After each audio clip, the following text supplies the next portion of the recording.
So a bit about this fifth thematic session in the symposium. This session is about sufficient recovery plan, rehabilitation, and Build Back Better strategy.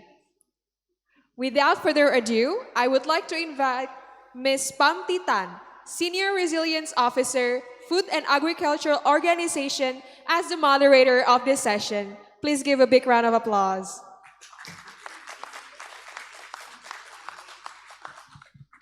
I would like to also introduce our wonderful panelists for this session. Ms. Sophie Kemkatse, Deputy Resident Representative UNDP Indonesia. Mr. Heru Prasetyo, Director of International Relations of the Executing Agency for Reconstruction and Rehabilitation, Aceh and Nias. Mr. Jan Gelvan, Head of Country Cluster Support Team and Representative to ASEAN, IFRC. Mr. Jamset Kasi, Indonesia Country Representative and ASEAN Liaison UN Women. And also joining us later on in this session, Mr. Rifai MBA, Deputy of Rehabilitation and Reconstruction, National Disaster Management Authority, or BNPB Jakarta.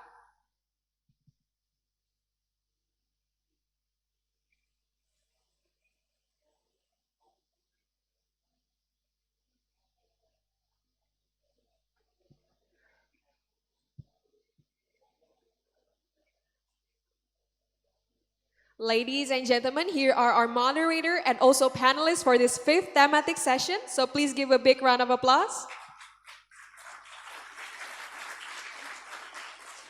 Ms. Pamtitan, you may start the session. Thank you.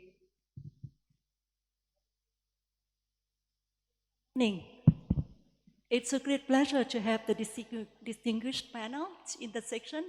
We are a little bit late according to the schedule, but I hope that we can still finish just a little bit after 12:30 so that we can go for lunch. This section is a very interesting topic, recovery, but not just recovery to restore the pre-disaster status, recovery to build back better, and then making structural changes so that we prevent future disasters. So just to start the section, since the ASEAN has adopted the ASEAN Disaster Recovery Reference Guideline in 2016, so I would like to take the opportunity to walk you through what the ASEAN member states have committed to effective recovery and build back better. So the guideline talks about 5 components of effective recovery. The first one is policies and planning for recovery. So recovery in the world of moving towards risk reductions and resilient building is no longer a post-disaster one-off activity. It is an integral part of the whole continuum of disaster risk management. And the guideline is talking about how do we do early recovery planning in a way that it helps us sustainable and rebuild the economy, the livelihood, and also moving towards resilient development. The second component is establishing institutional framework. So yesterday we heard the community resilience section talking about the institutional structure that can also promote ownership and leaderships of communities. The guideline emphasized a lot the decentralizations in recovery planning and implementations.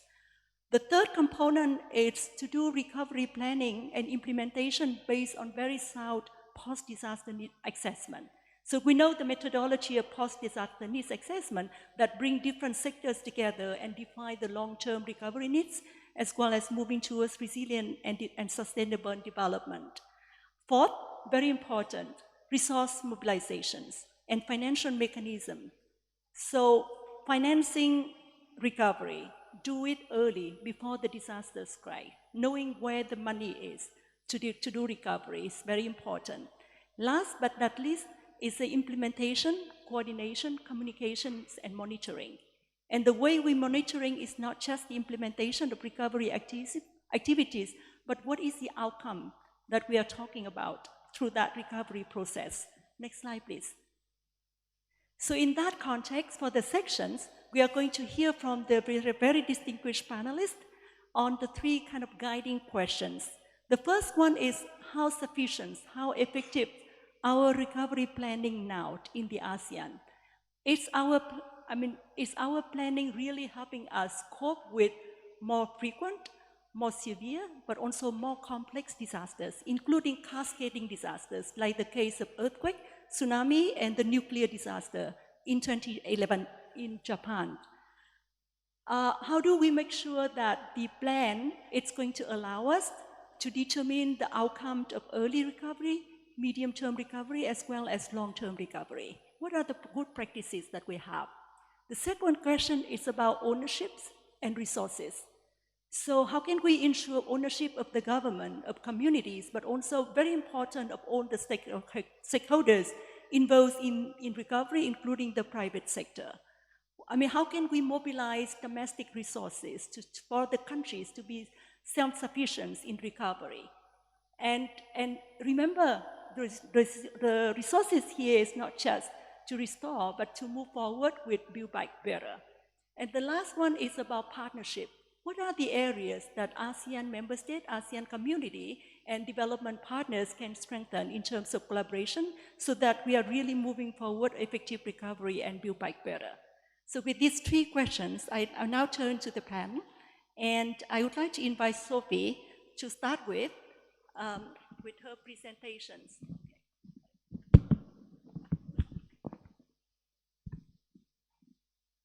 Sophie is the Deputy Country Director of UNDP Indonesia. She leads UNDP recovery effort in Indonesia in the 2013 Central Sulawesi earthquake, as well as the Nepal mega earthquake in 2015.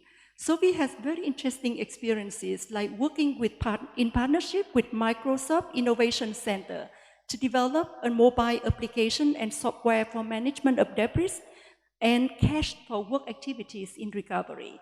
Before coming to Indonesia last September, Sophie was the Deputy Country Director of UNDP in Nepal and Georgia, and Assistant Resident Representative in Georgia. Before the UN career, she was the Senior Advisor to the Minister of Finance in Georgia for Public Finance and Budgeting, and Senior Advisor to the Ministry of Agriculture in Georgia in Agriculture Strategy and Food Security. Sophie holds a PhD in mathematics and a master's degree in economics and policy. Sophie, the floor is yours.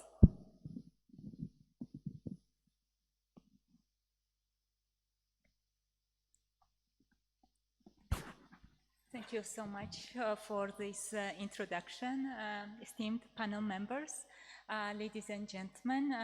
Very good morning to all of you. It's indeed a great honor for me to be here in front of you and representing United Nations Development Program's Regional Bureau for Asia and Pacific, and also Bangkok Regional Hub.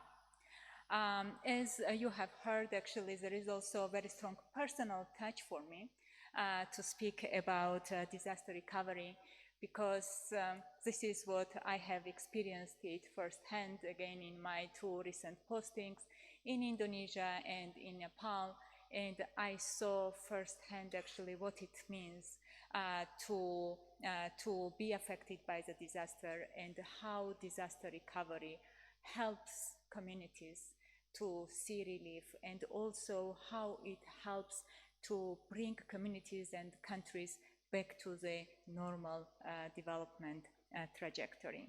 And be sure that, again, based on my experience, I have full appreciation of how challenging and complex the task of disaster recovery is. Allow me to start by acknowledging the ASEAN's leadership in disaster risk management. As the UN leader for the recovery component of the ADMER Work Program Priority on Recovery, my presentation today will reflect the ASEAN region's progress in this area. Now, how we define the work in disaster recovery has evolved over decades. Today, we understand that disaster recovery is a complex and multidimensional issue which is going beyond physical recovery or reconstruction of damaged assets. It is now fact of common knowledge that in the immediate aftermath of disaster response, distribution of relief items, and early recovery actions can save lives. For instance, the restoration of basic services or demolishing of damaged buildings, debris clearance, cash for work, resumption of markets, commerce and trade, and provision of temporary shelters. These all are important elements of early recovery activities. And also, they help to make humanitarian response smoother and more effective. And one thing that we should also appreciate, importance of early recovery on helping people to recover from psychological trauma and to regain sense of belonging to the community and be back to normal. These activities and wide plethora actually of activities for early recovery already indicate the need for very strong cooperation within various entities, be that at the national level or subnational level, government and non-government sector. Post-disaster recovery also offers opportunities to address the risks and strengthen resilience, to improve the quality of life of affected population and communities, and to use rehabilitation and reconstruction investments to promote strategic national development agenda, which is particularly important as we are now in the last decade for attaining sustainable development goals. I want to remind us that the Sendai Framework's Priority 4, it is about enhancing disaster preparedness for effective response and to build back better in recovery, rehabilitation, and reconstruction. There is general agreement that build back better implies doing more than restoring what was there before the disaster.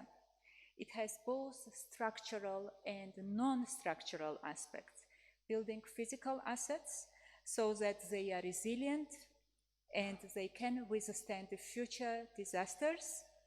Of course, it is important, but equally important is accompanying positive changes in the disaster-affected community.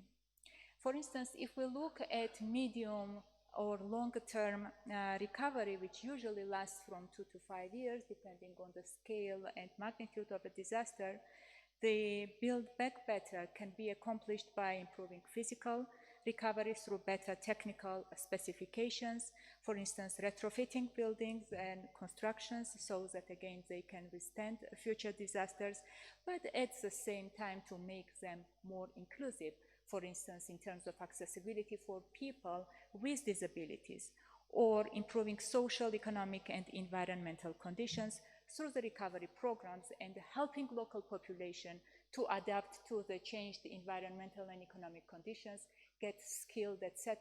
And here, special targeting of those who are at risk of being left behind, women, people with disabilities, marginal communities, is of course very important. And at the end, I want to say also about improving standard and regulations following a disaster, for instance, changing construction or building codes, etc. So when speaking about Build Back Better, we have to look at two important dimensions. One is transition from humanitarian into development stage, which has to be sustainable, inclusive, and resilient, but also addressing special needs of the most vulnerable groups in the spirit of leave no one behind, including women, elderly people, people with disabilities, migrant workers, and the most marginalized. Now, if we look at Build Back Better, it requires planning. And it is very wrong to assume that with recovery processes, Build Back Better can be accomplished automatically. Now, when looking at planning in post-disaster setting, obviously, for everyone, two important instruments are coming to our mind, which are post-disaster needs assessment and post-disaster recovery framework. Now, we all know what these instruments are. Maybe post-disaster recovery framework is less popular, but it is about operationalization of a recovery strategy. But I have to say that ASEAN countries give really very good example in internalizing PDNA and post-disaster recovery framework instruments into their national plans and national regulations. For instance, examples include Indonesia or Lao PDR, and current interesting pilot actually in Philippines, where they are working on iPDNA, which is digital version of PDNA, which helps to accelerate data gathering and coordination. Now, there are interesting experiences, as I said, in the region, and I don't know whether time allows me to go through them, but perhaps we can mention, for instance, Indonesia's experience in setting the Agency for Reconstruction and Recovery in Aceh and Nias post the Indian Ocean tsunami. There are, looking now back at those experiences, there are very strong arguments and reasons why this was a successful experience, including actually placing the agency at the very center of the events and not far away from it in the capital, or equipping it with strong capacities and human resources against zero tolerance to corruption, etc., etc. Another interesting example includes Myanmar, where a tripartite coordination group for Cyclone Nargis response was set up, and how this helped to bring credibility to the process and also accelerate recovery programs. And also interesting example from Vietnam, which is about upgrading the resilience of Northern Sea defense standards by building dikes and also using ecologically friendly measures for disaster mitigation. Perhaps if we move forward, I want to speak a bit about importance of preparedness for recovery, which helps to put in place systems and plans to accelerate effective recovery. It is similar to preparedness for response, that preparedness or being ready for recovery aims to have well-planned and coordinated systems for management of recovery. It is measures which are taken prior to disaster and to make sure that you have institutional capacities, you have human resources, you have resources, material, immaterial, sufficiently good regulatory framework, etc., to enable a swift action to initiate recovery. And the ASEAN Disaster Recovery Reference Guide that was endorsed by ASDM Working Group on Recovery in 2016 is an excellent guide to put in place measures before a disaster to effectively carry out recovery. I am also pleased to share with you that under the ASEAN-UN Joint Strategic Partnership Agreement for Disaster Risk Management, UNDP is supporting ASEAN countries to build capacities in preparing for recovery. In Cambodia, Laos, PDR, Myanmar, Philippines, and Vietnam, several activities are ongoing around adapting the PDNA sectoral guidelines, training of national and sub-national government officials in assessments, and developing national guidelines for recovery planning. And finally, I want to conclude by once again emphasizing the importance of planning and investing in recovery preparedness, particularly for ASEAN region, and its importance for long-term recovery.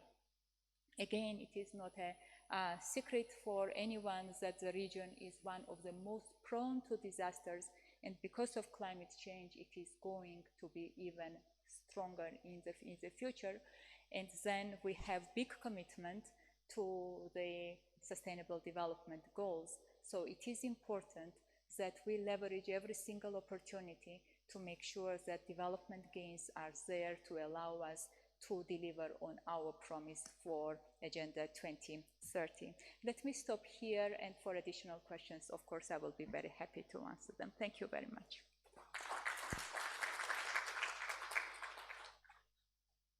Very much, Sophie.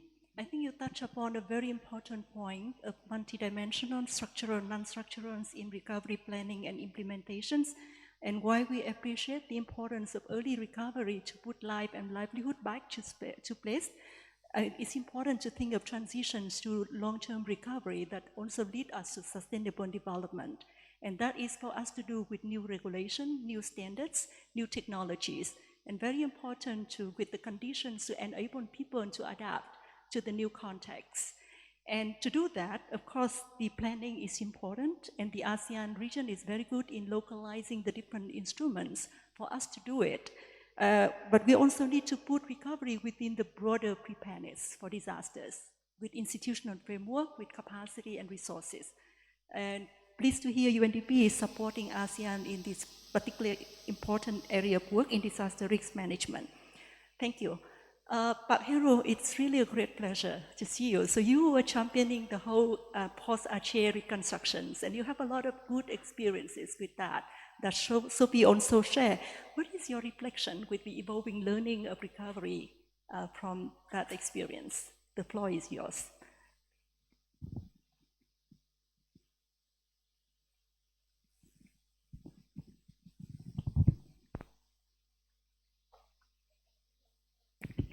Sorry, if you could allow me 2 minutes to introduce you properly.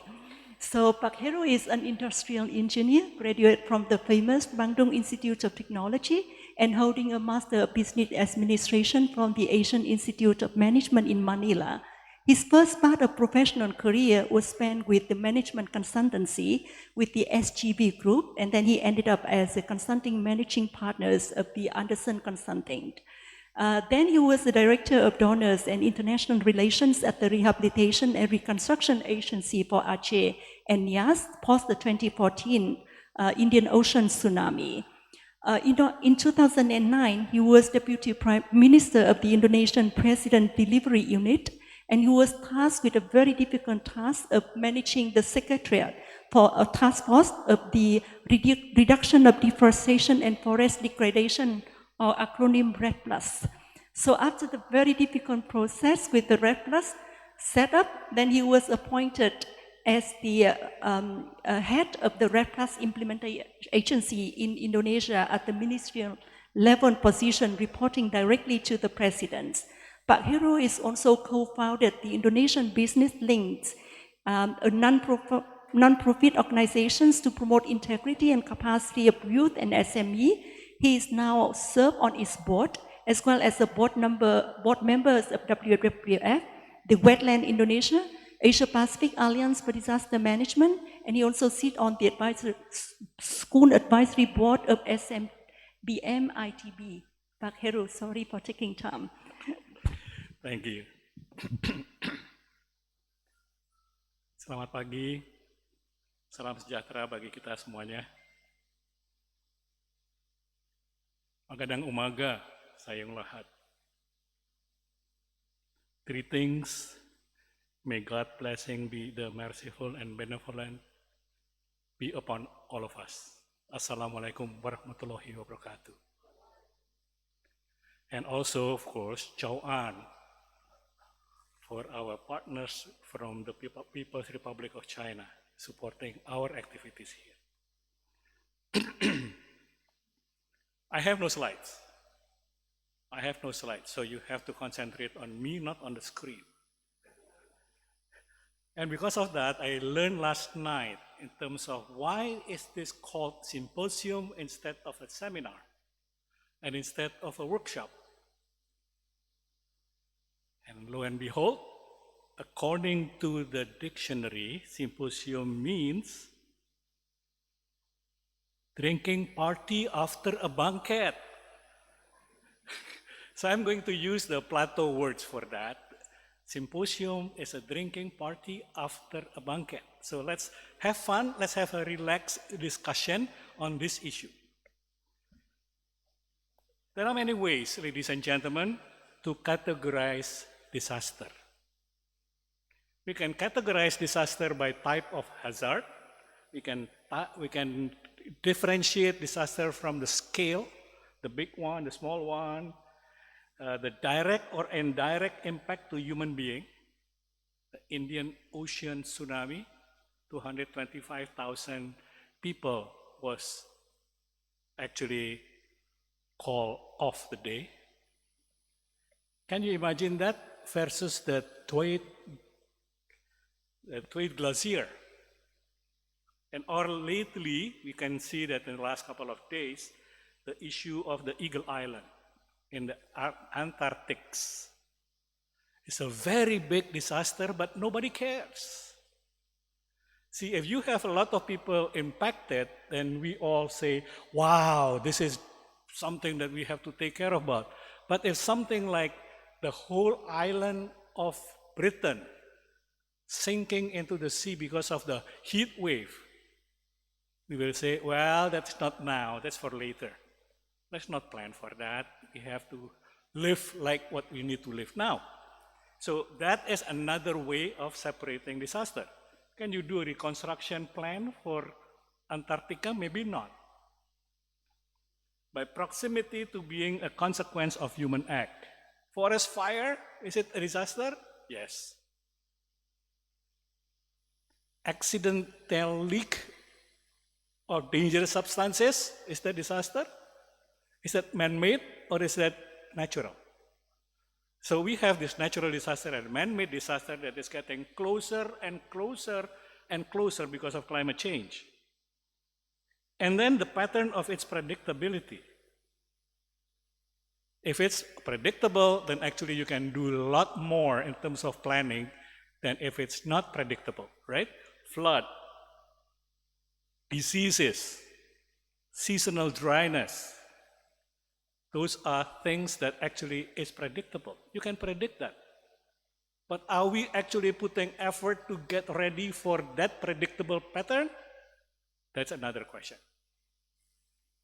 And then by type of destruction, is it physical destruction or is it non-physical destruction? Again, you can separate that, and the strategy for each are different, ladies and gentlemen. The strategies for each of those are different. The title given to me, to this panel, I can actually say this is a panel for discussing sufficient strategy. The sufficient strategy for what? For recovery planning, for rehabilitation, and for building back better. Let me focus on approaching it from the basically physical destruction, where impact to human living is high, and the high level of the surprise factor. In this case, the Indian Ocean tsunami, the earthquake that hits many places in our region, the cyclone Nargis, or maybe you're talking about Yolanda, the super typhoon that hits Philippines and we call them Haiyan. And also volcano eruptions. And then I will qualify that further, that while scale matters, I am of the belief that political consideration should not be a determining factor in addressing recovery strategy. Should not be that. While actually it must be always affecting that, okay? But it should not be. But my analysis will be not on having the political side. So when you're talking about creating a strategy for disaster recovery, you have to see that the characteristic is this. You create a strategy in a very short term to prepare that. Some consideration may exist in the country's development strategy. For instance, you have the map, you may already have the statistics, you may have the level of environment conditions, both topography or geologically. So if there is a earthquake, maybe you already know that there is something that can happen underneath, right? When you say that, all right, this is atmospheric, you may say that actually our forest is already gone. So that is something that you can plan as well. The second one is that mainly reactive. There is no, in my opinion and my knowledge, there is no recovery strategy applications that is plug and play. If ASEAN can have that, if ASEAN with the help of friends can create a plug and play strategy for recovery development, that will be great. I don't see that is already available. There is a varied level of systems, okay, characteristic of that. The country may not have the tools, may have, the human resources may be there is maybe a model or not a model, and readiness to react, the local readiness to react and the remote readiness to react. And then it started with a low accountability relief operation. Ladies and gentlemen, in my experience, relief operation is naturally low accountability. Of course, we try to make it more accountable, but in fact, it is very difficult to make relief operation accountable at the level that we wish. And then possibly, a disaster like that, a strategy that you create, is a political pivot point. What do I mean by political pivot point? Let me quote some numbers. In the year 2004, before the tsunami, the president campaigner, Yudhoyono, got only 40-something% in Aceh. He lost. 2009, on the second term, he got 93% in Aceh. Pivot point, political pivot point. Very serious political pivot point. So if you are doing the very good strategy and you work very well on that, that is a political pivot point. I try to look into the Lombok and also the Palu situation. The situation is not that great. Okay, the election of the president before and after is almost the same. So actually, because of the scale of the disaster, the impact is not that big. You need a basic map. You need statistics to create your strategy. One or two things that I will say, very important, ladies and gentlemen, is what we will call the damage and loss assessment. DALA is very important. When we do Aceh, we use the DALA of UN ECLAC. That was built there somewhere in the Caribbean and tried to be used here. I think only about 60% of the DALA suggestion was actually being addressed. When we tried to do Nargis in Myanmar, we brought in DALA, and I was so happy at that time because we worked together with ASEAN and we worked together with the UNDP, so we get a tripartite operation group in Myanmar, and that was great on that cooperation. But the DALA that we brought from UN ECLAC doesn't work. And the Myanmar government said, add the DALA from ECLAC with something that is local. So from that experience, ladies and gentlemen, I believe that we need to have a DALA that is robust, flexible, affordable, and relevant. If ASEAN can actually push for that, a DALA for ASEAN countries that is categorizing that. The second point that I will point on that one is the readiness of business. People talk about the PPP. The PPP doesn't work in many places, ladies and gentlemen, because the business is not prepared. So in this case, I think a big campaign on BCP, the business continuity planning, needs to be done. Because if the word is helping the business do the BCP, they get ready and they can be the partner that you need when you do the PPP. All right, so that is another part of the strategy that I will always ask to have been built. Okay.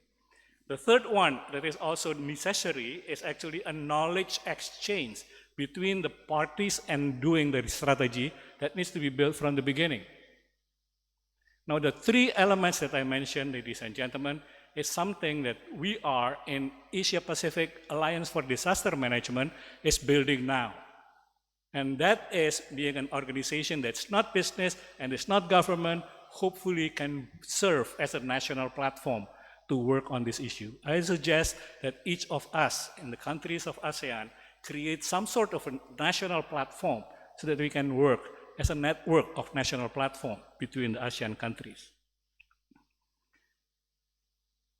So, I think ASEAN can have an effective center for disaster strategic response at the regional level, being built and helped manage and operate by the national platform of different countries in ASEAN that is consisting of the government, the business sector, and the NGO, as well as the community. I think my time is off, but let me say my final thoughts, that when you're having a disaster, humanity must be placed above politics. That's number one.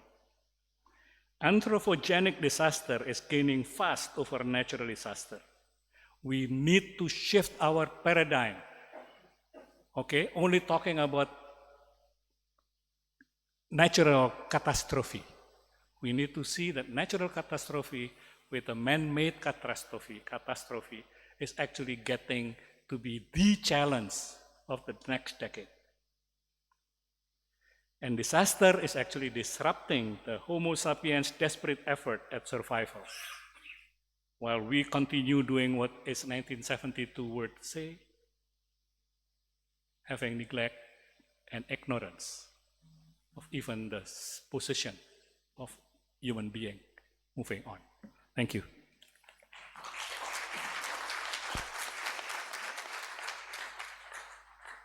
Pak Heru, for highlighting the importance of recovery strategy to be specific to different type of hazard, to be specific to the context, and very important things that needs to go into the strategy for recovery, including the maps, the statistics, the basic assessment tools, the readiness of the communities and the business communities, the knowledge and platform that we can share experience. And I think he brought up a very important point, which is the human drivers of increasing disaster risk that actually lead us to rethink of the whole disaster reduction preparedness and recovery strategizing in our action. Thank you, Park. Let me move to Jan from the International Federation of Red Cross. Jan is the head of the country cluster team for Indonesia and Timor-Leste and the ASEAN representative of IFRC here. He holds Education Master of Science in Rural Sociology with very special interest in participatory rural development. So having more than 12 years of full-time employment with the International Red Cross and Red Crescent movement, Jan has held senior field positions with both the Canadian Red Cross and the IFRC Secretariat. He has led strategic planning process, developed interinstitutional and intersectoral partnerships with government, non-government organizations, and community groups. Prior to IFRC, Jan was General Director and Principal Consultant of Development Focus International, and he has done various assignments with the UN, European Commissions, development agencies of the UK and Canada, as well as various international NGOs. He also has a very extensive experience with working with community-based organizations, both in Canada and throughout the Latin America and other regions. He was also a lecturer in the Faculty of Sociology and the School of Native Studies at the University of Alberta, Canada. So Jan, the floor is yours.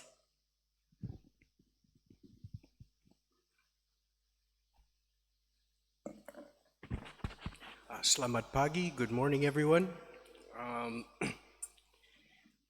Thank you very much for not the introduction about me because, everyone wants that, but certainly the introduction to the session. I think it set a very good tone, and thank you to the two other presenters. One always, when they're coming to the end, feels a little bit intimidated by what others are saying, and I think that if I have an original thought, it'll probably cause me some stress. But as I listened to the presentations that I heard yesterday and the ones that I heard in the first session today, I was wondering what is the value that I can add to this discussion?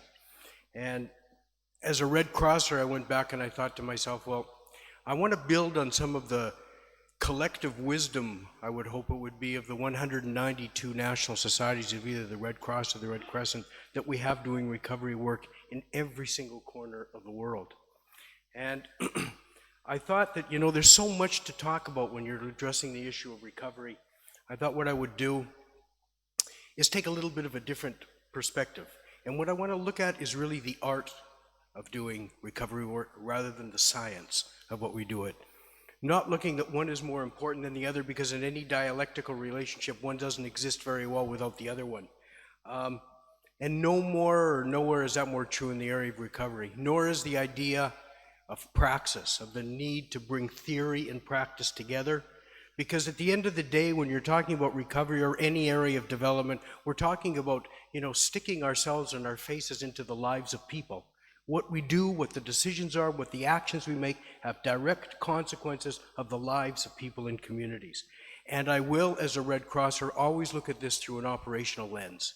So I will think about this on what it means at the end user, which is somebody in a community in Donggala, if it's here in Central Sulawesi, or Lombok, or Banten, or somewhere, or in the Philippines, or in Latin America, where I've spent most of my professional life.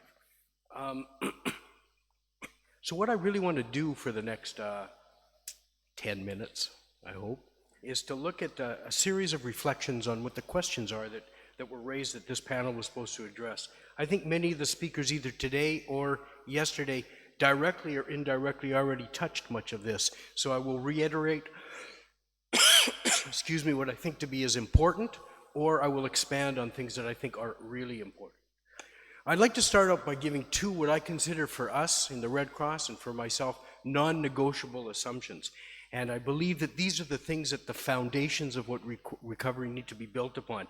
And you may say, well, these are really obviously, why is he talking about this? But sometimes we lose the forest for the trees, and we forget sometimes what is the most fundamental things that we need to remember when we're working with people. The first one is that our goal, our whole purpose of this is to reduce risk and vulnerability in every sense, in every form, and to provide an opportunity for people to pursue those goals which give meaning to their lives. So it seems obviously, but if we forget that fundamental tenet, I think we're kind of, as I say in English, barking up the wrong tree. This is something fundamental to the work that we need to be doing. Please remember that disaster risk reduction in its perhaps simplest form, but for me its most profound form, was taking the idea of disaster work and initiatives and putting it into a development context. I think we've progressed to now that dichotomy between humanitarian work and development work doesn't really exist anymore, even though each has its operational space. But to do that, to look at either one of those without the other one, is to lose the context of the work that we should be doing. The other non-negotiable assumption I'm making is that while there's many, many stakeholders, and we've heard in all of the sessions from today and yesterday about all the different people that should be involved in the whole area of recovery, it must be, and I push the word for me, must be at its very core, people or community centered. Everything that I think that we need to be doing needs, not saying that communities work in isolation without any of the other ones, but the well-being of community is the heart of what we're doing and what we need to be doing, and they should have a strong voice in any of the decisions that determine what recovery programs are going to be. And this is really where the center of what rest of my comments are going to be, and what I believe is the center of the Red Cross and Red Crescent work. So a few other concepts, a few other observations that I have. Humanitarian and development work, as I mentioned, to get rid of that kind of dichotomy, but everybody needs to be involved. While I firmly believe, as I think I'm trying to make the case, that it needs to be community or people-centered, others have clear obligations. Government at every single level, not just at the national level, but all the way down, if we're using the example of Indonesia, all the way down to what would be the district level, need to be involved. Lawmakers, policymakers, people that do procedures, people who look at standard operating procedures. We heard in the last session the importance of private industry and their ability to move things at a pace that unfortunately we, perhaps in the humanitarian world, don't quite get to move at quite that decision-making pace. Academia, and anyone that's the right fit, anyone that can contribute to the recovery work, that we should give them that kind of space. As has been mentioned already, recovery begins before an event even happens. The entire disaster cycle, as you mentioned, is part of recovery. It's not a linear process. It should never be seen as a linear process. Two comments on context. There's so much context. I mean, the world is changing at a pace that, man, I don't have any idea about what's going on. I look outside of the world, just go, what's going on? It's complicated, but I will highlight two contexts that I think we need to look at. One is urbanization and everything that goes with it. I think, there's all the lack of access to services, lack of employment, health issues, cultural isolation, loss of identity, poverty, marginalization, all of those issues. And the other one is climate change. I mean, this really is the issue. To not be including climate or adaptation or the change that's happening to our environment is to just to play ostrich and to have your, your head in the sand and to not really be looking at the realities around it. And it has the most fundamental impact on people's lives and communities. It destroys livelihoods, it affects people's health, it leads into migration, conflict has been a result of it. So I would put those two in amongst the dozens of different kinds of patterns and trends that we see that are happening. Going back to a little bit about communities, a few things to remember as I make this case for communities, and if we're going to work in a community-centered work. One is communities are not homogeneous. They're not single entities. Even the definition isn't clear. I don't know how we expect communities to agree on something. When I ask my 3 children to pick a Netflix movie on Saturday night, it takes them 3 hours. So I don't know how it's going to be that we expect communities are always going to be similar.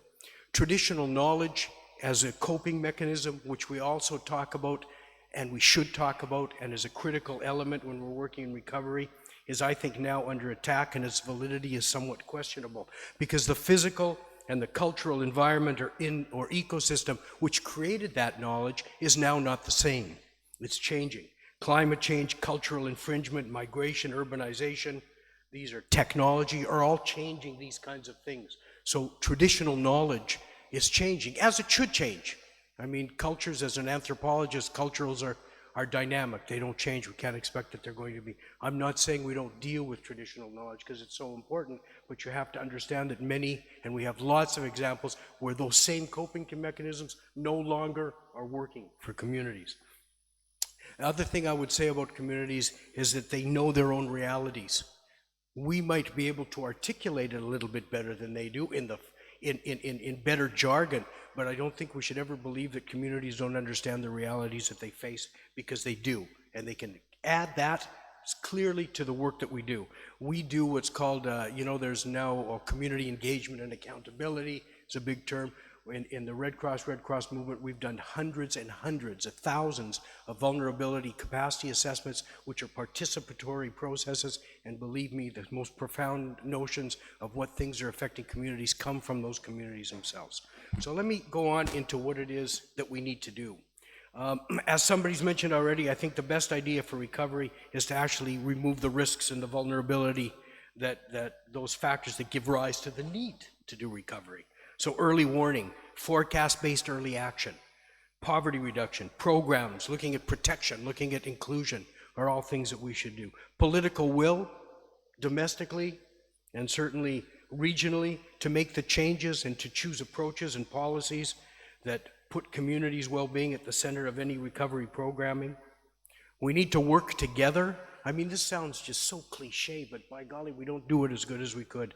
I think, in the broader sense, and recognizing that meaningful community participation must be an element.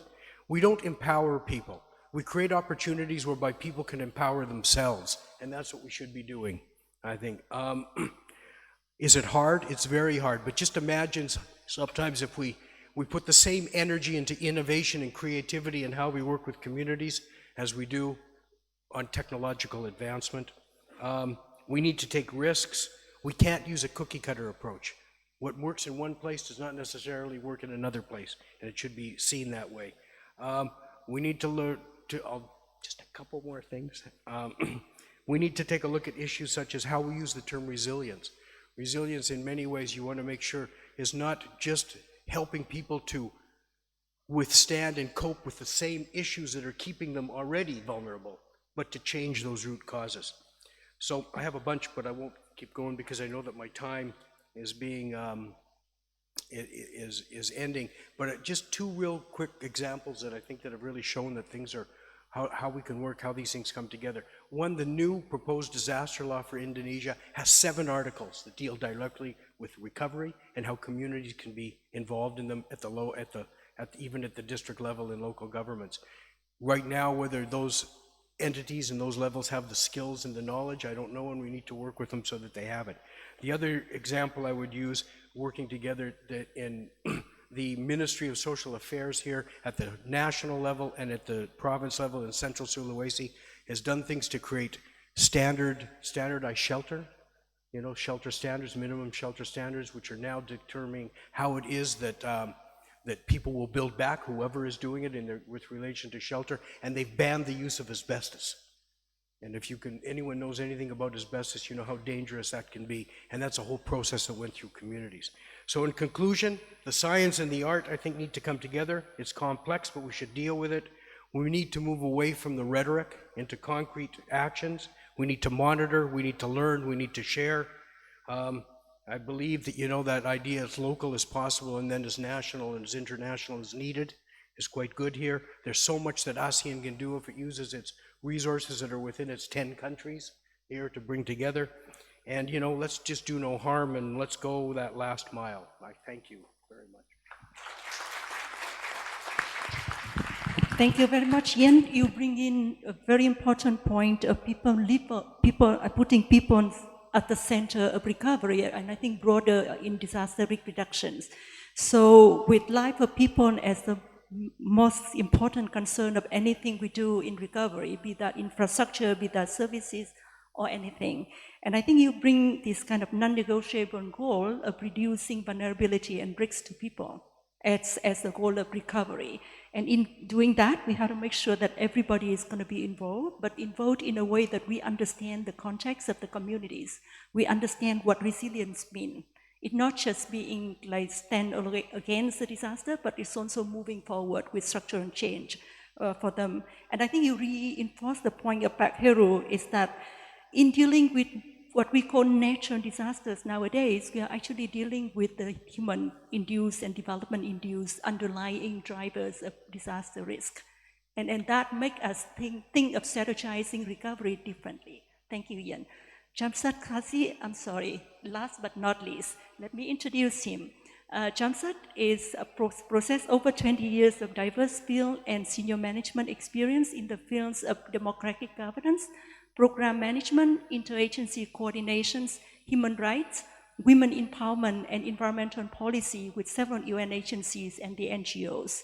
Prior to assuming his current positions as the country representative of UN Women in Indonesia and the ASEAN focal point here, he was the UN Women representative in Pakistan.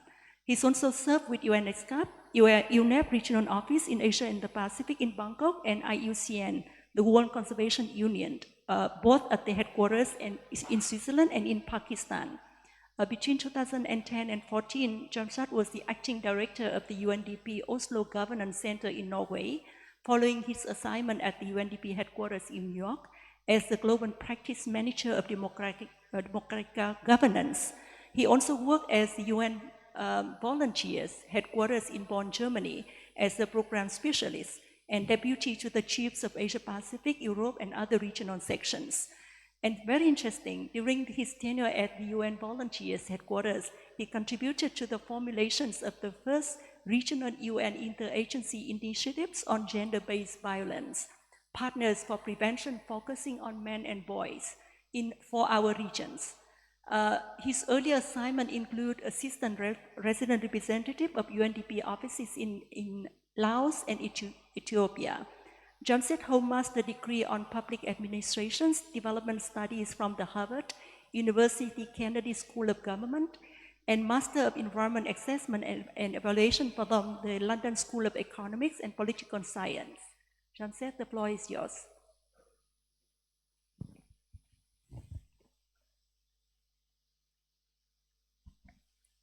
Very good afternoon, and thank you so much for that very generous introduction.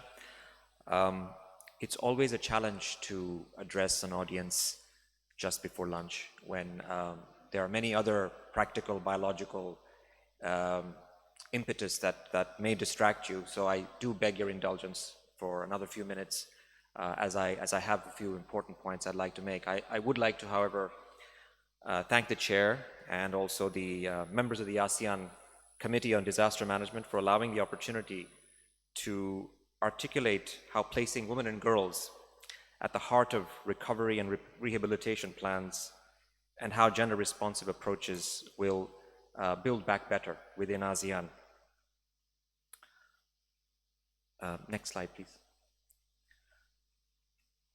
So UN Women has, for some time now, we've done a lot of self-reflection in terms of really what is at stake here and how can we support ASEAN, what ASEAN wants to become, what ASEAN aspires to become, And what gaps can UN Women support in filling? And where are some of the comparative strengths that we bring to the table in this very important discussion? So allow me to share three key messages, which I will elaborate in more detail in subsequent slides.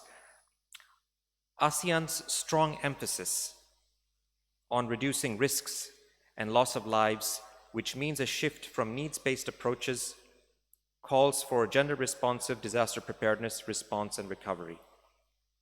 Secondly, by placing women and girls at the heart of recovery plans and building back better, more lives will be saved and resilience built. Third, building and consolidating gender expertise, good practice, and lessons learned specific to the ASEAN region will further position ASEAN as a global thought leader in disaster management. Next slide, please. We know that ASEAN is one of the most disaster-prone regions in the world, and that it bore over half of all global disaster mortalities between 2004 and 2014. This is such a large percentage that if we do not successfully reduce disaster risks in ASEAN, the Sendai framework will not be able to reach its target. Yet when we look at the breakdown of disaster fatalities where available within the Asia-Pacific region, we see that deaths do not impact everyone equally. In fact, who lives and who dies in a disaster is very much impacted by gender. As disaster impacts are not gender neutral, working towards the goal of reducing disaster risks in ASEAN cannot be gender neutral either. Next slide. We know that crises have disproportionate effects on people because of multiple and intersecting factors. I mentioned gender, but there are others: ethnicity, religion, disability, sexuality, age, economic situation, or migration status, often increasing their experience of discrimination, exclusion, and abuse. Using a gender-responsive approach means that we can tackle some of the key challenges that we know are overlooked in disaster recovery, such as addressing, number one, the burden of unpaid care work, including women serving as caregivers to persons living with disabilities, children, and elderly. Two, interrupted access to sexual and reproductive health services. Three, gender-based violence that we know tends to increase in disaster contexts. Four, social norms that limit women's participation in the public sphere and supporting informal sectors where women are concentrated to build resilience. Today's discussion is an exciting one because the topic of disaster recovery presents us with the opportunity to tackle both disaster impact and gender inequality. It is in recovery from a disaster that we have a choice: either to reinforce existing gender inequalities, making bad situations worse for women, or to seize the opportunity to build back better towards more resilient, equitable societies that meet the needs of all. Next slide, please.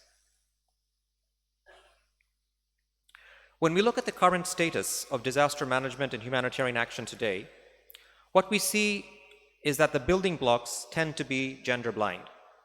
For instance, it's still not the norm to have dedicated gender expertise in disaster management.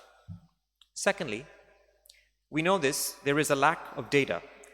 A forthcoming UN Women and UNICEF study shows that only 15% of countries that are reporting disaster losses in DesInventar, Global Database on Disaster Loss, disaggregated this data by either age or gender. This puts us at risk of leaving behind many. Finally, building back better strategies overlook women's leadership and capacities to act as agents of change. At this moment in time, when many other regional bodies are looking to ASEAN to see how regional approaches to disaster management can be done right, ASEAN can really position itself as a pioneer on gender-responsive, rights-based disaster management. ADMIR, as was mentioned, presents an opportunity by using gender-responsive frameworks to save more lives. Next slide. So as you can see in this final slide, the ASEAN's Vision on Disaster Management 2025 commits ASEAN member states to the idea and I quote, "The Center of Humanitarian Initiative will ensure gender equality and empowerment for women and girls so that they can act as agents of their own response," end quote. This is a wise choice and investment. Research has shown that women's knowledge of their local environment and their proven skills in community mobilization positions them to be transformational agents in emergency preparedness and building resilience. Women's leadership can enhance humanitarian response to the benefit of communities in recovery.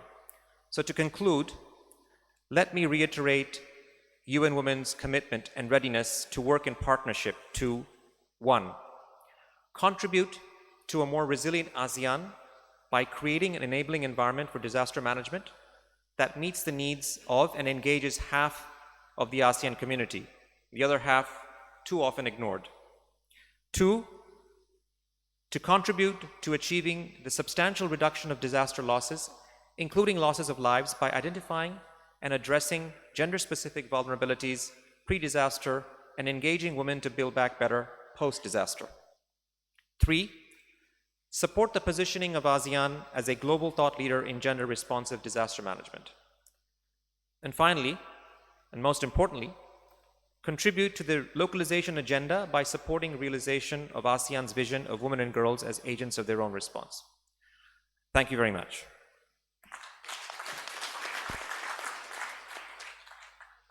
Thank you very much, Ramses. You bring a very important point that disaster impacts are not gender neutral.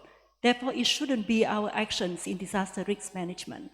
And then you give us all the very clear reason why we have to make, our approach in disaster risk management and recovery, in particular in ASEAN, gender responsive.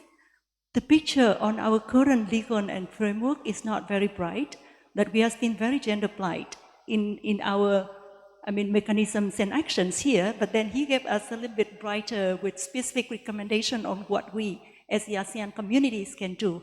Thank you. So it's very rich, very interesting, different perspective from the panel. Now I would like to open the floor for question and answer, let's say for half an hour, so that we cover the full time for the sections. Yes? Can we have the mic too?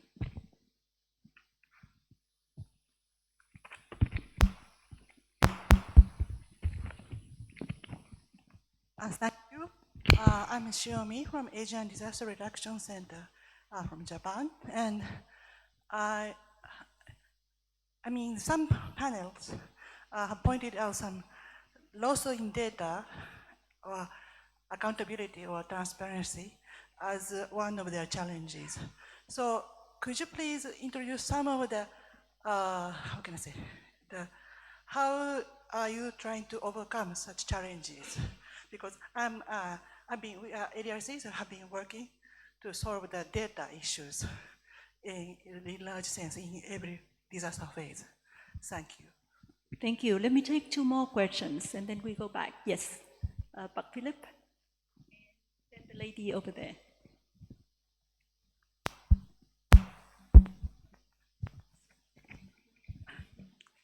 Thank you, Chair. My question is for Pak Heru. You were saying that disaster relief would mostly be low accountability. Now, my question is, what can we do about it? Because in my opinion, it has to be accountable somehow, but I know because of the emergency situation and so on and so forth. In your experience in the BRR, what was done in dealing with the issue, because it's related to the trust of the donors and also the people. Thank you, Pak Philip. Ibu, please, can you pass the mic? Thank you. for the very insightful discussion. I'm just wondering how actually, based on your experience, Pak Heru, and also from Ibu Sophie and Jan as well, the difference when the international actors play and when non-international international actor play. Like the case in Aceh is quite different within Palu and also in Lombok. I've been in 3 different disaster so far, and I see that the recovery plan are implemented in different way, and I do not know whether the ASEAN guide at that level, and how actually to strengthen what I also echo yesterday about the importance of strengthening the local authority, because at the end the local authority is the one who coordinate the recovery and also ensuring that the recovery will be implemented well according what is needed.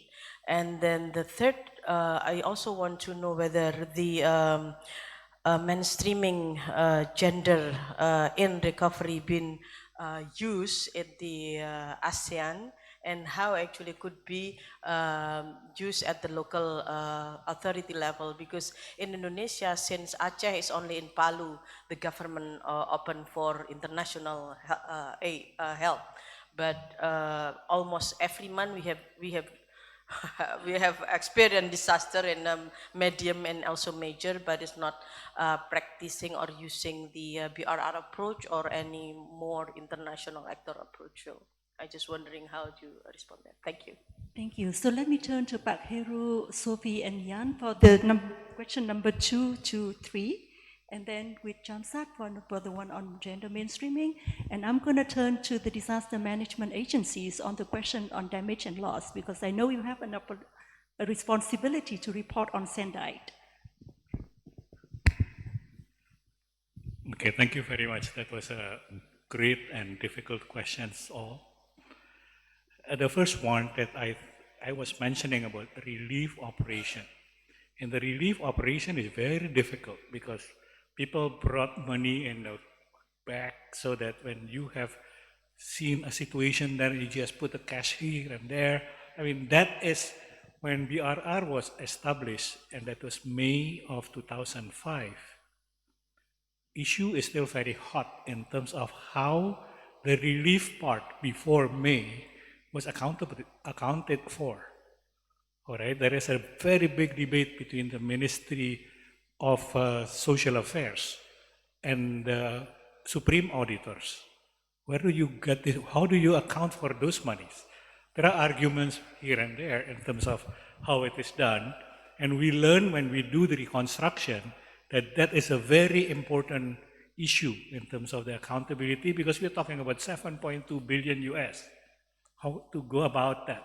So we set up a very strong anti-corruption movement inside. Everybody signed, including the NGOs. They signed the integrity pact, and we check each other, and we have a whistleblower position. We put KPK in Aceh. So everything that is possible to be done is done to control that the flow of the fund for the reconstruction, which is the bigger part before that, is actually being controlled well. Now, that is not enough, because if everyone, every money, every cent is the responsibility of the government of Indonesia, is not going to be able to do it. So the Indonesian Supreme Auditor are working together with INTOSAI, the International Organization of Supreme Auditors in the world. So each of those countries is being overseen by the Supreme Auditor of each of the country.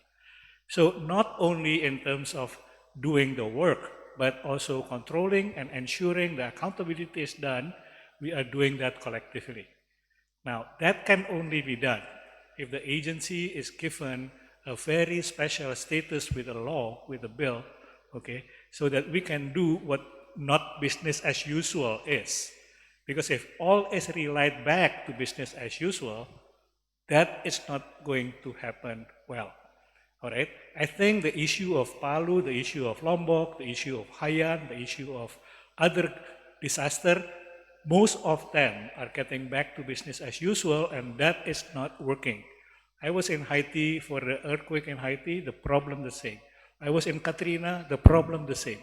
Business as usual just does not cut it. You have to create a move that is actually more than just business as usual. So that is how, in my thinking, to do the control of the funding on that. How do you get international actors to play? Are you all open for everything? Well, basically the assumption, the number one assumption is three things: capacity, resources, and knowledge that is deep in the community. Let me give you an example when we did wrong. The strategy is saying efficiency, efficiency, efficiency, right? So when we try to do that, how do you build 140,000 houses with the highest of efficiency? So we thought in the master plan that we created to buy the cement from the cement factory, and now for the constructor only to use a slip to get the cement, so that no corruption, no markup in terms of the cement things, okay? Now the people in Aceh said, no, if you do that, you kill the economy of the people.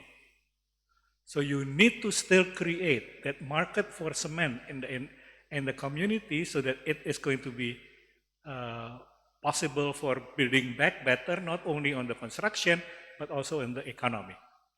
All right? So that is one thing that needs to be done, and that is something that we may learn from somewhere else. Village planning. Village planning is something that needs to be done, but not every university, not every people, not the organization in Indonesia can do it. So we need to have the support from others on specific issues. So closing things totally from international support needs to be done very smartly in terms of what activity is requiring support from outside. Maybe not just open everything, but do that specifically. For instance, if you have just on the relief and you need dogs to look for the corpses, okay, in the earthquake situation. If you say that everything, people as well as animal, cannot enter the country, that will be very difficult, because you don't have enough dogs, you don't have enough means to find the bodies after a disaster. You may need to have that help. So specific help should be in the map for, all right, we need to have this help, we can get it from them. Sorry, I talked too long.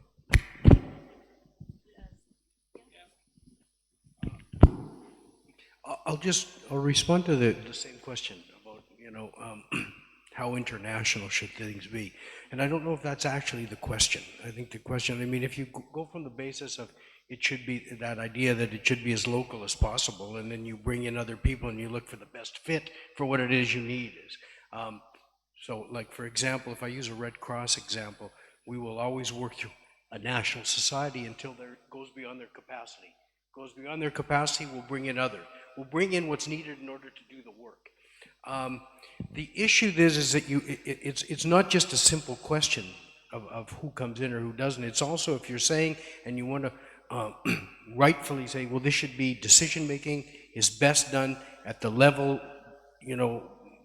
as you get closer to the people that live with the decision, that should be involved in making the decision. And I think that everybody would agree with that.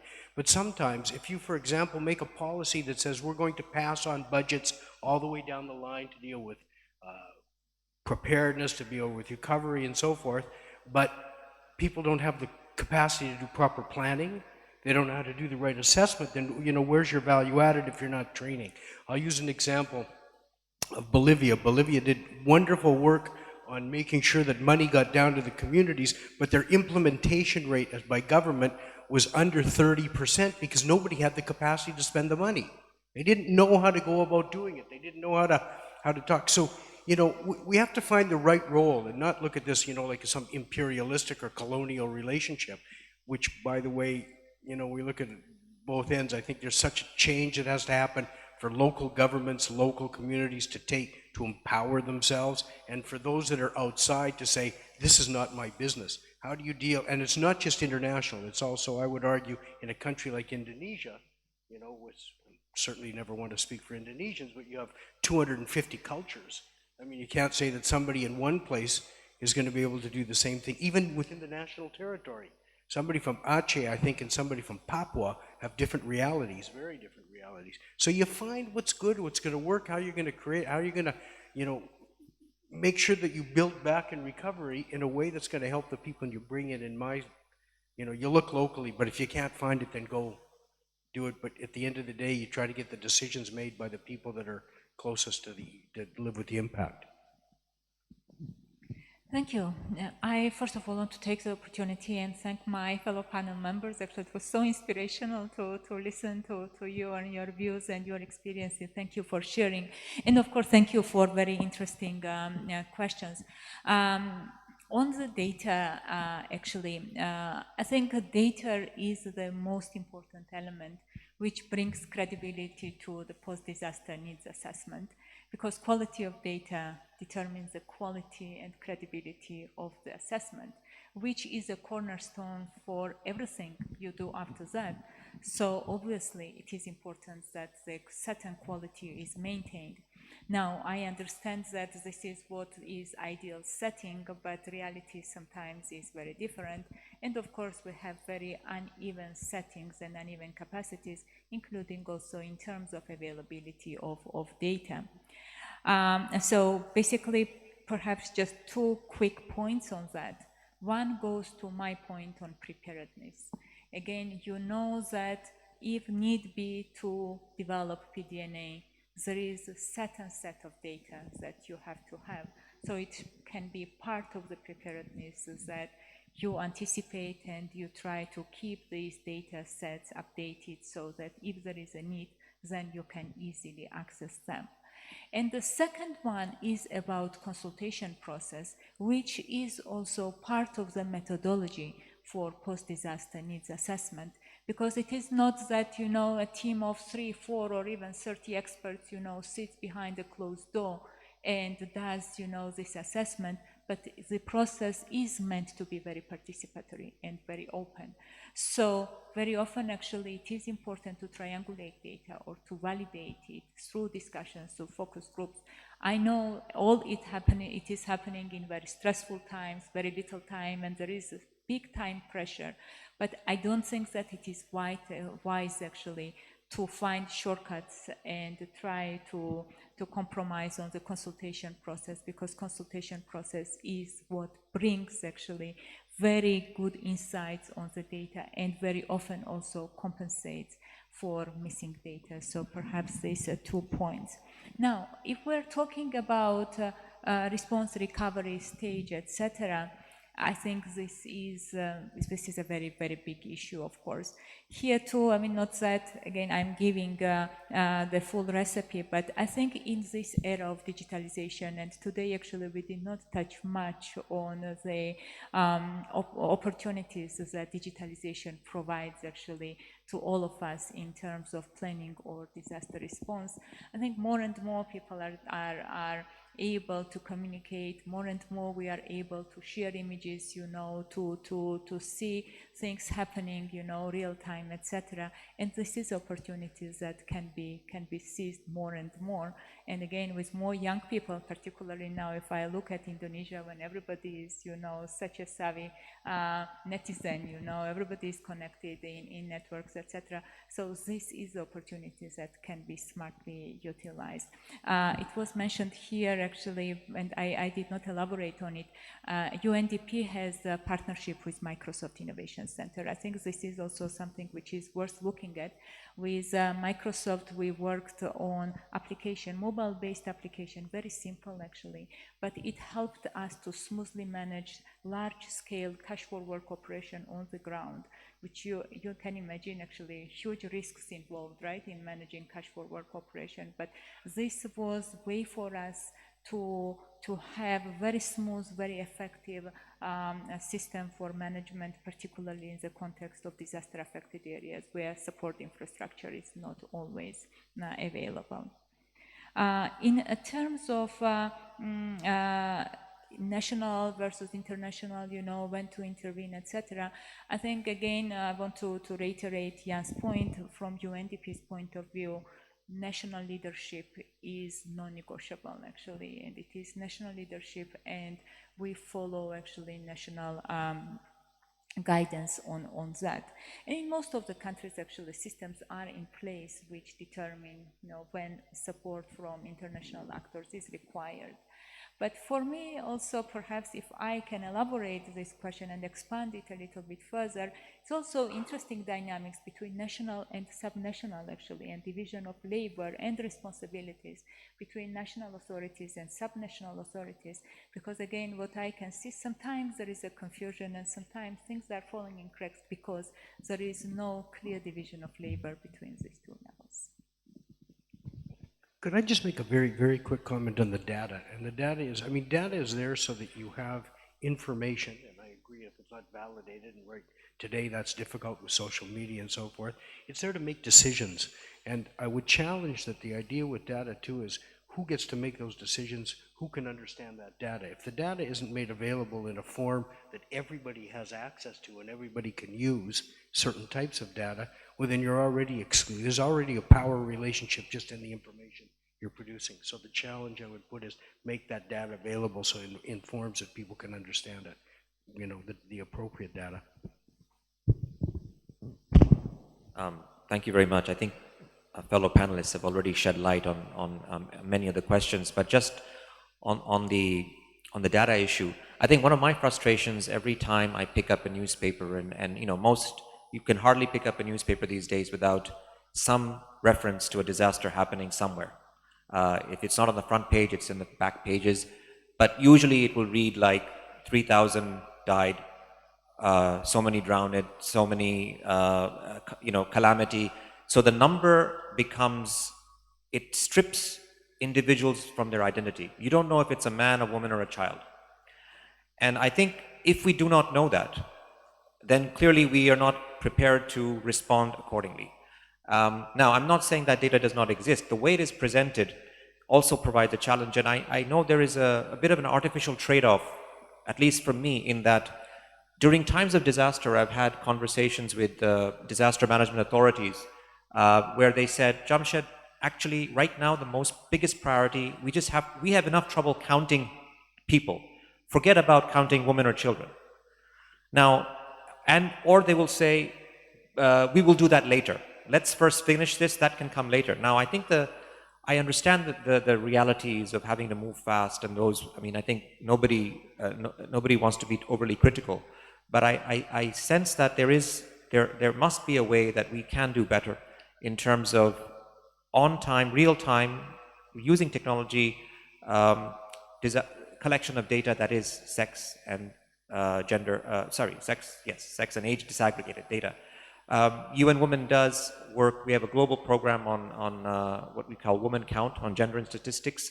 We're also working, we're developing regional guidelines on gender and statistics. We're also working with the statistical bureaus across the ASEAN countries, also in Indonesia.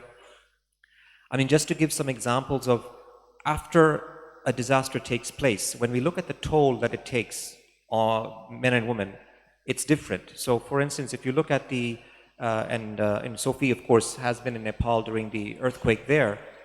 Once the earthquake was over and done with, women ended up spending more hours of unpaid work, which means more hours having to travel longer distances to find sources where they can withdraw water from the wells because of the changes of the hydrology due to seismic activity. Also, if you look at caring for the elderly or those who have been disabled, it falls disproportionately on women. Same thing in Myanmar during floods, where women's livestock, women tend to, unlike the men who might have larger livestock, buffaloes and others, women tend to look after poultry, chickens and ducks, and those were much more vulnerable to the flooding, and so they were hit disproportionately through their livelihoods. In Laos, after the floods, there was an uptick in violence against women and separation of families. It eroded the social fabric. And also, say, in Vietnam, during the drought, because of contaminated water and lack of access to water, women faced more health problems gynecological problems, which again, these are things that necessarily male planners and those mostly thinking about these issues may not delve deep into. But I say all of this, basically it's all intertwined. So it's the data, yes, but the data is there. It needs to be interpreted. It needs to be available first to be interpreted. And then with that, we can be better equipped in addressing some of these post-disaster building back better strategies. Thank you. Thank you so much. Now, respecting your lunch, I would like to request just the last questions. Any burning issue from the audience? Yes, Pedro. Short, please. Thank you. Thank you, colleagues, for the useful information. I mean, just taking the last word that the colleague from the UN Woman mentioned, this session was also devoted to rehabilitation and build back better. Do you have any concrete examples on the good practices or challenges regarding build back better in Southeast Asia from your point of view? It's also one of the requests of the Sendai framework, so how this maybe the UNDP is gathering information on it, or how countries are supporting on it, how IFRC is somehow supporting build back better? Well, the first thing that I will say is that you have to change business as usual. Build back better cannot be done with business as usual. That is lessons that I learned. That's number one. The second is the criticality of capacity. I think international or national or subnational, the capacity needs to be there. Let me give you an example of the situation between the local people capacity and IFRC. Sorry, yeah. 26 Society of Red Cross and Red Crescent was in Aceh. They need to be coordinated. Red Cross never built houses before. And they claim and they do the building of the houses in Aceh. The people of Aceh was in a fight for 35 years. Their skills of building houses is almost zero. And they say, if you give all this building of houses to the kind of IFRC or UN or Indonesian contractor, we will not learn. So what BRR did is to give the local the opportunity to build the first 10,000 houses, and we put the money to repair them if they are not doing well. The capacity to learn of the people locally to be able to do the reconstruction of the house is not up to the ante. Different very much of the IFRC initiatives. When they start building houses, they build good houses, even if they have no experience before. Right? So the capacity to learn, capacity to get into that level required is very different between group 1 and group 2. Now that is one in terms of what needs to be done in the understanding of building back better. The second one is the influence of UN Women in the reconstruction of Aceh is very high. I was pestered by UN Women almost every month in terms of disaggregation of data, disaggregation of data, disaggregation of data. And BRR started by dealing with Balai Inong. Balai Inong is the women grouping of Aceh, right? But they are already very political, the Balai Inong thing. So we are not working with them as an organization. Again, the capacity to see it from the perspective of what is gender and why gender is important may be different by one group to another.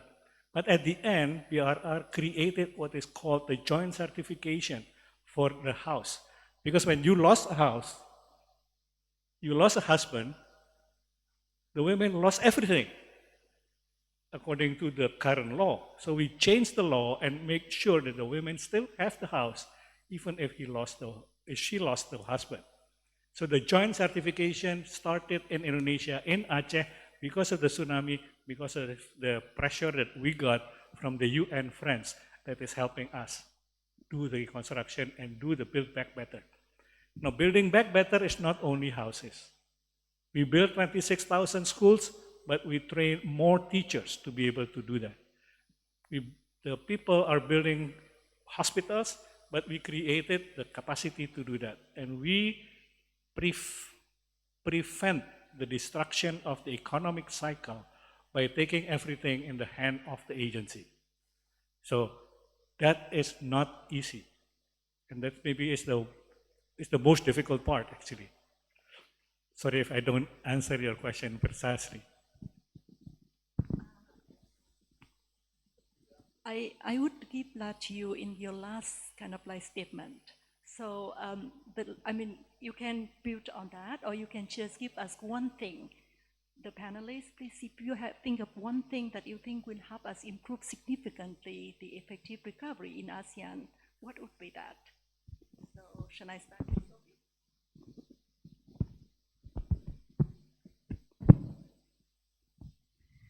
Yes, but I would be opportunistic actually, and perhaps we'll try to also answer the question and build also on the previous response on build back better, because I think it is important, and the question is very valid. You know, again, theoretical concepts often are very nice and beautiful, but to what extent they are feasible to implement. And I think, again, bringing examples and good experiences, even if these are, you know, small parts in the bigger picture, I think still important for us to see that this is possible to do. And I think Aceh is one example, because there are so many directions, right? Again, infrastructure related, but also soft components, and this gender aspect of Aceh recovery, I think it is something which is really remarkable. I also want to refer to my experience from Nepal about housing reconstruction, actually. And this is, you know, something which is very important. Again, as we know, disasters do not kill. I mean, these are unsafe structures, right? So it was important to seize that opportunity when 750,000 houses were to be rebuilt, and to help people. And there are so many elements, you know, there is element of awareness, there is element of knowledge, there is element of resources. So how to seize that and how to put things together so that, again, people follow the example. So such experiences exist. Now, if I have to take one takeaway from this session, I think that, again, in ASEAN context, when we are so prone to disasters, I would take it, you know, it more as an opportunity, because it also provides such an important and rich platform for experience and for learning. And I would go back actually to the principle of build back better and preparedness. And we'll say that be prepared is probably the best strategy to try to cope with that. And perhaps also to mention here that one element that we were not able to cover during this panel discussion, these are cross-sectoral linkages. It was mentioned briefly, for instance, link with environment and climate change adaptation, etc. And then the whole issue of environmental consideration, which of course is coming very strongly in recovery and response operation. And this is also something that we have to factor in our thinking. Thank you. As much as I want to answer the question, Pedro, I won't, because we're late and I got the look. So, but if there's one or a couple of things that I would look at that I think are important. One, I think, is alignment and participation in using your resources that are there. So use who can help you, make sure that you're aligned from your policy and that everybody gets right down to your actions and people get a chance to be involved. The other thing is the whole notion of integration, and you kind of clicked it in there. Too many times we look at things sectorally, and sectorally without it being integrated very well. So you can build a house, but if you're not looking at someone's livelihoods, if you're not looking at a whole, you know, range of different things and who's involved to get it, you know, and how that affects different groups differently, I think you're just kind of not building back much better. And I think that, you know, it's got to be done in a very, you know, thoughtful way, thinking about people's lives and communities. Okay, I'll attempt to answer that question that you raised about a specific example. Again, thinking recently, well, last few months come from Pakistan. So in the case of Pakistan, where again, floods happens quite frequently. In one particular instance, together with FAO actually, after the floods, we realized that, of course, to reduce vulnerabilities, we looked at particularly women in the agricultural sector. A lot of the losses were because of the crop failure and starvation. So we worked with women's groups and FAO and ILO also to ensure women were able to learn how to do preservation of vegetables which could be kept without refrigeration, which have a longer lifespan. Also looking at how to pickle so that again those can last even in midst of floods. That nutrition is still there. Also in terms of preparedness, making sure these women have groups that they can come together in terms of accessing finance, so they can pool their resources, as well as learning where to go to higher ground in groups when they need to, because that was something oftentimes lack of mobility meant they were stuck in their homes, and therefore the casualty rate was higher. So that's one specific sort of example that I off the top of my head. And if I had to leave with sort of takeaway, I would say we'll go back to data in terms of, since I said in my presentation only 15% of all data is actually sex and age disaggregated. I think we can do better. I'm not saying it'll be 100%, but progressively we can make it go higher, because the more data we have, the better informed choices we can make. And again, going back to preparedness, we could also help ASEAN in looking at applying a gender lens to preparedness, in that, how are these disasters likely to affect differently? And if we don't have that in the analysis, then it's much harder to try and build back better when it's not there already in your assessment. Thank you. Well, one thing that we can say for ASEAN to be better moving forward? In BRR, we have a statement, and we are working under what concept we call parallel holistic. So many situations, so many sectors needs to work together fast in parallel way, but the approach must be holistic. How does it check each other? That cannot be done in a business as usual of any government. The government mostly are working in cabinets, and that is sectoral. So coordination between ministers are very hard. Now you're talking about ministers and governor and local leaders. It's going to be almost impossible. So if you're talking about parallel holistic for reconstruction, build back better, you need to have these things that is non-business as usual approach. And that can only be done if government get out of their government jackets and look into the possibility, not in terms of PPP, but actually collaborative working, co-creation of the plan, as well as doing the work with the private sector and the other sectors. So my suggestion for ASEAN, think about creating the network of platform between countries, whereby the platforms are actually established beyond the government rules.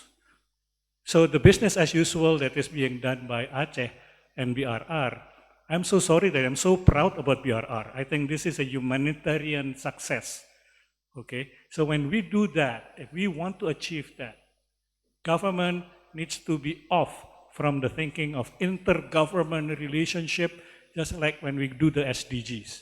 You have to go deeper into that. Humanitarian issue is the key, and create that. If ASEAN can start, that will be good with the help of other countries to do what I will call the network of national platform. Thank you. Thank you so much. I wouldn't dare to summarize this rich discussion, but I'll do homework, and you will hear the summary at the final plenary later today. But thank you so much, the distinguished panelists. This has been a very insightful and comprehensive discussion touching a lot of issues.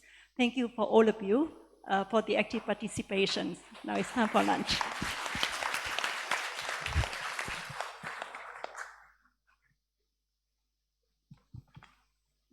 Thank you for our moderator and panelists for their great and very thought-provoking session.